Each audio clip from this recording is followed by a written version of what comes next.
Welcome back, Newsbeat enthusiasts.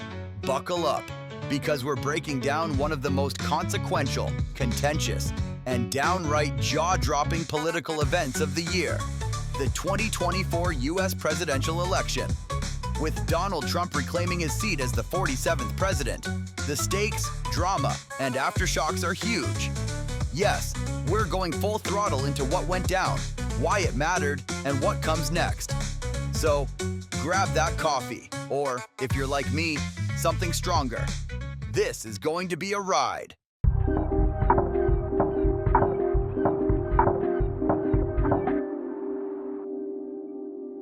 First things first, let's talk about the numbers. Trump clinched over 270 electoral votes, sweeping through must-win states like Georgia, Pennsylvania, and Wisconsin, states he lost in 2020, but managed to flip in 2024. Surprisingly, he even won the popular vote, a feat no Republican has managed since George W. Bush in 2004.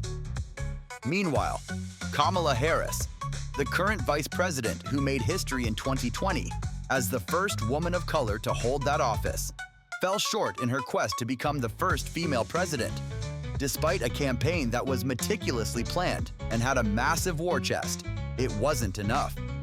Oh, and speaking of cash, Harris's campaign outspent Trump's by a jaw-dropping $300 million, but more on that financial debacle later. Now, what exactly tipped the scales in Trump's favor? Let's dive into some key points. Economic anxiety. Let's be real. Nothing gets voters' attention like their wallets.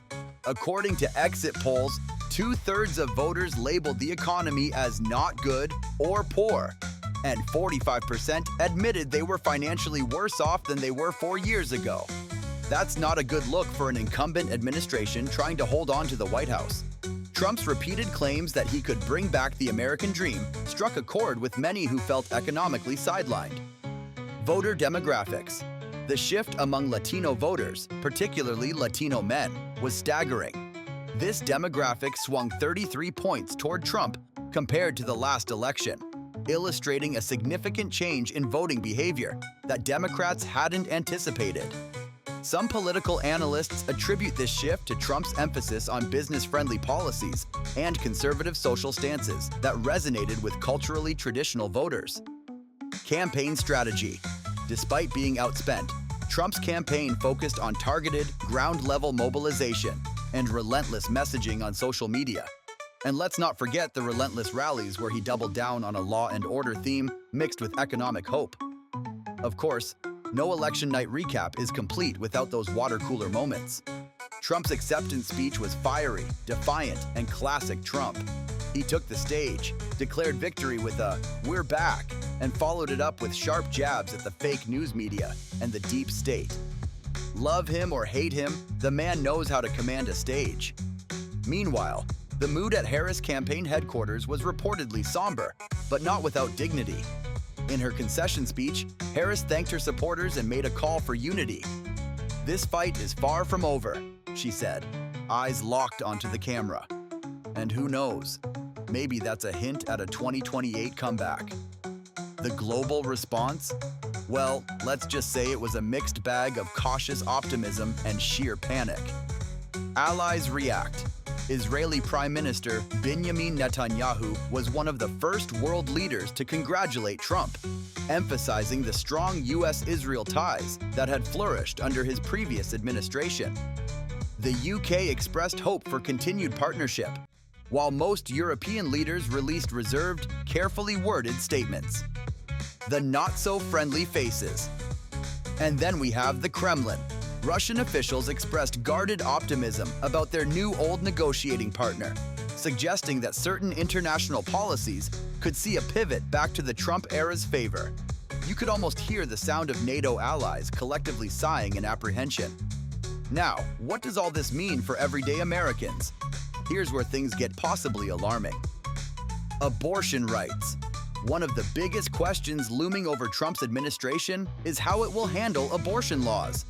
There's significant buzz that Trump could push for federal restrictions, possibly leveraging the 1873 Comstock Act, to prohibit the mailing of abortion-related materials.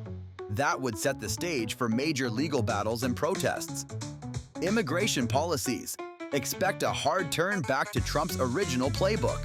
Mass deportations, reinforced border security, and tariffs aimed at deterring migration.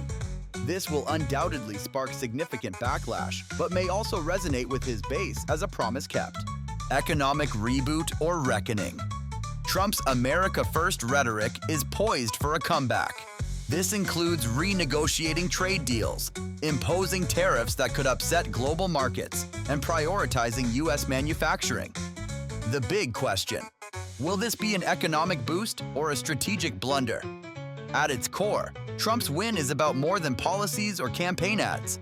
It's a reflection of deep-seated divisions, the state of U.S. democracy, and a global stage that is holding its breath for what's next. His supporters see this as a return to strong leadership, while critics brace for potentially disruptive changes in both domestic and foreign policy. So, what do we take from this? Was this the change America needed, or a step backward? Let us know in the comments below. And as always, subscribe to Newsbeat for all your world updates.